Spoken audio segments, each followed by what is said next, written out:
नमस्कार मंडळी, पुन्हा एकदा तुम्हा सर्वांचं आपल्या लाडक्या यूट्यूब चॅनलमध्ये मनापासून स्वागत आहे. जुळली गाठ ग या मालिकेचा आजचा भाग खूपच इंटरेस्टिंग होता. सुरुवातीलाच आपल्याला असं दिसतं की दामिनी खूप प्रेमाने लाडक्या लेकाचं औक्षण करते आणि त्याला घरात यायला सांगते. तेव्हा एकमेकांचा हात हातात घट्ट धरून एकमेकांना सांभाळत आपले सावी धैर्य नव्याने एकत्र गृहप्रवेश करतात. सावी धैर्यला रूममधून घेऊन जात असते. तेव्हा इरा धैर्यला थांबवते आणि मी तुम्हाला खोलीत घेऊन जाते असं म्हणते. पण दामिनी तिला अडवते आणि काही गरज नाही आहे त्याची असं म्हणते. रूममध्ये गेल्यावर धैर्य सावीला म्हणतो की तू नको करू हे सगळं, मला तुझी मदत हे उपकार हे काहीच नको आहे. त्यावर सावी त्याला समजावते की मदत आणि उपकार नाही, माझं कर्तव्य आहे हे. खाली खूप टेन्शनमध्ये दामिनी येरझाऱ्या घालत असते.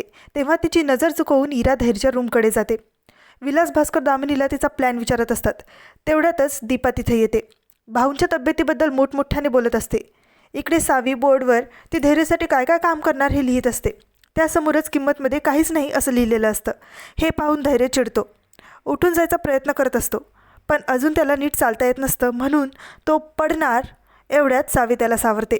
काही क्षणांसाठी दोघंही एकमेकांच्या डोळ्यात हरवतात, पण पुढच्याच क्षणी धैर्य सावीला स्वतःपासून दूर करतो. तेवढ्यात इरा तिथे येते आणि धैर्याच्या हाताला मिठी मारून उभी राहते. धैर्याचं प्रेम आणि त्यांचं जे सगळं आहे ना, ते सगळं फक्त माझंच आहे, हो ना धैर्य, असं म्हणते. तेव्हा सावीला वाईट वाटावं म्हणून धैर्यसुद्धा इराला दुजोरा देत म्हणतो, हो माझं जे सगळं आहे ते फक्त तुमचंच आहे इरा. पण त्याचं हे बळजबरीचं बोलणं, वरवरचं बोलणं पाहून सावीला हसू येतं.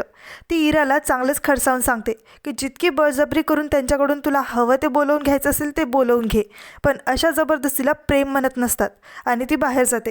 तेव्हा धैर्य इराला म्हणतो, आता तुम्ही याच रूममध्ये थांबा, कुठेही बाहेर जायचं नाही. खाली दामिनी दीपाला पैसे देऊन परत पाठवते. सावी किचनमध्ये धैर्यासाठी खायला काहीतरी बनवत असते. तेव्हा दोन्ही वहिनी तिला दामिनीपासून सावध राहायला सांगतात. इकडे दामिनी तिच्या दोन्ही मोठ्या मुलांना तिचा प्लॅन सांगते. तेव्हा भास्कर तिला एका माणसाकडे घेऊन जातो. दामिनी तिचा प्लॅन त्या माणसाला सुद्धा सांगते आणि तो आनंदाने यांची मदत करायला तयार होतो. पुढील भागात आपल्याला असं दिसतं की धैर्य सावीला म्हणतो, आजपासून माझ्यासाठी सगळं इरा करतील. इरा पण येते पुढं पुढं करत, मी खाऊ घालते तुम्हाला म्हणत.